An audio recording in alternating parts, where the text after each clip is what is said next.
पुन्हा एकदा मराठी हिंदी वाद पेटण्याची शक्यता आहे। याचा मागचं कारण म्हणजे प्रताप सरनाईक यांचं वक्तव्य। सध्या याच विषयावरती बोलण्यासाठी आपल्यासोबत आहेत मनसे नेते यशवंत किलेदार सर। सर काय सांगाल, ते वक्तव्य तुम्ही देखील ऐकलं असेल, या वक्तव्याकडे बघून काय तुम्ही सांगाल? मी प्रताप सरनाईकांना तुमच्या माध्यमातून मराठीचा काही थोडासा इतिहास सांगू इच्छितो। खरं तर मराठी भाषा जेव्हा छत्रपती शिवाजी महाराजांनी स्वराज्याची स्थापना केली तेव्हा 4% होती, 4% फक्त लोक मराठी भाषा बोलत होते। पण जेव्हा महाराजांनी ती आपली मराठी भाषा जेव्हा व्यवहारात आणली, संपूर्ण राजकारभार हा मराठीतून चालू केला आणि जेव्हा महाराजांनी राज्याभिषेक केला आणि ते सगळं त्या दरम्यानच्या काळात ती 70% लोक ती मराठी भाषा बोलू लागले किंवा एवढ्या मोठ्या प्रमाणात त्याची वृद्धिंगत केली भाषा महाराजांनी। म्हणजे ती भाषा महाराजांपासून आपली भाषा आहे। त्याचबरोबर जेव्हा प्रांतरचना झाली, ती प्रांतरचना देखील भाषावर प्रांतरचना झाली।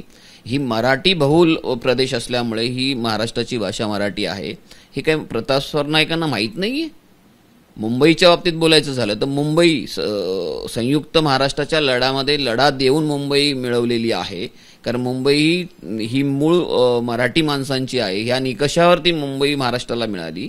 त्याचबरोबर महाराष्ट्राने काही रक्कम आमच्या वाडवडिलांच्या करातून जमा केलेल्या पैशातून महाराष्ट्र शासनाने काही रक्कम गुजरातला दिली होती त्या बदल्यात।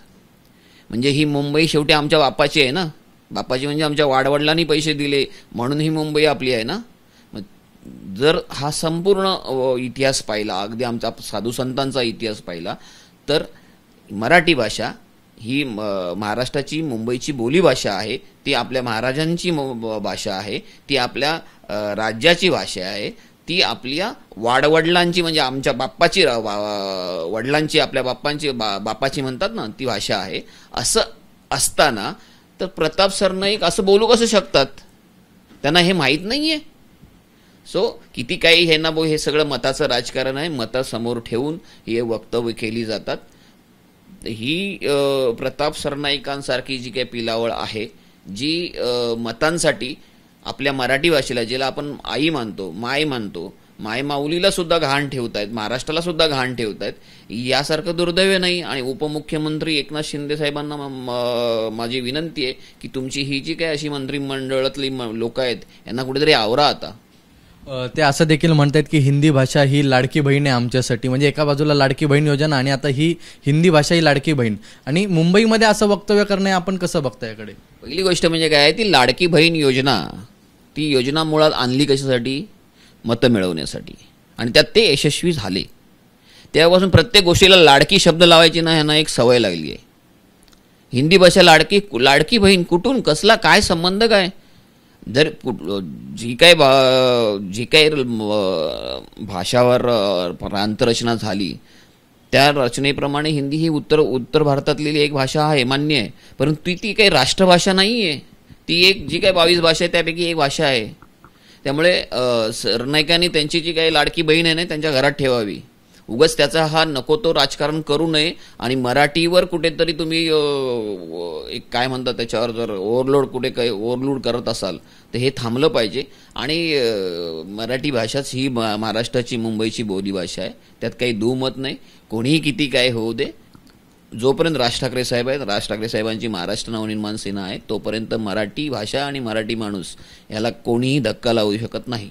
कुठेतरी महानगरपालिका निवडणुकी डोळ्यासमोर ठेवून अशी वक्तव्य करण्यात येतात, कारण काय आपण पाहिलं असेल तर मराठी टक्का कमी आणि आता हिंदी भाषिक टक्का जरा वाढायला लागलाय। त्यामुळे हे बघा, हे मी तुम्हाला तेच सांगितलं की प्रत्येक वेळेला तुम्ही मत, निवडणूक हे सगळं ठेवून जर आपल्या भाषेला सुद्धा तुम्ही घाण ठेवणार असाल तर यासारखं दुर्दैव नाही आहे ना। पण हे केवळ आणि केवळ मतासाठी चाललेले हे सगळे विषय आहेत आणि हे त्यांनी थांबवले पाहिजेत। निदान एकनाथ शिंदे साहेबांनी ह्या गोष्टींना आवर घातले की तुम्ही मराठी माणसांची संघटना म्हणून तुम्ही जेव्हा पुढे आलेले आहात, मराठी मतांवर मोठे झालेले आहात, तर मराठीला विसरून कसं चालेल? आणि मतांचा टक्का कमी झाला तुम्ही जे म्हणताय ना, हे कोणाच्या राज्यात झाला? शिवसेनेच्याच राज्यात झाला ना। शिवसेना मुळात पक्षाची स्थापना जी मराठी माणसांच्या हितासाठी म्हणून झाली होती, तेव्हा जो टक्का होता तो टक्का घसरला का? मराठी माणूस मुंबईपासून हद्दपार का झाला याचं त्यांनी आत्मपरीक्षण करायला हवं।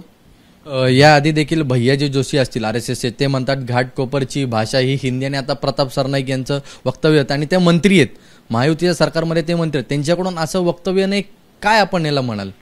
ही काय नाही, ही लाचारी आहे, मतांसाठी केलेली लाचारी आहे. आमचं एकच म्हणणं आहे, प्रत्येक गोष्ट तुम्ही मतांच्या आणि निवडणुकीच्या तराजूमध्ये तोलू नका. मराठी भाषा किंवा मराठी माणूस हा आपला आत्मा आहे आणि तोच तुम्ही विकायला चाललाय. यासारखी लाजिरवाणी गोष्ट कुठली नाही आहे.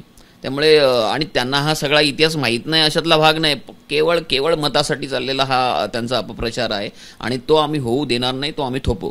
कुठेतरी मराठी माणसाला डिवचण्याचा प्रयत्न आहे हा. मराठी माणसाला डिवचण्यापेक्षा इतर भाषिक जे लोक आहेत त्यांना खुश करण्याचा हा प्रयत्न आहे आणि त्या प्रयत्नात ते सफल होणार नाही, तेवढं नक्की. हे होते आपल्याबरोबर यशवंत किल्लेदार, ज्यांनी सांगितले की हा कुठेतरी मराठी माणसाला सोडून परप्रांतीय लोकांना खुश करण्याचा हा प्रयत्न आहे. कॅमेरामन मनोज जयस्वाल सोबत ईशान देशमुख, ABP माझा, मुंबई. ABP माझा, उघडा डोळे बघा नीट.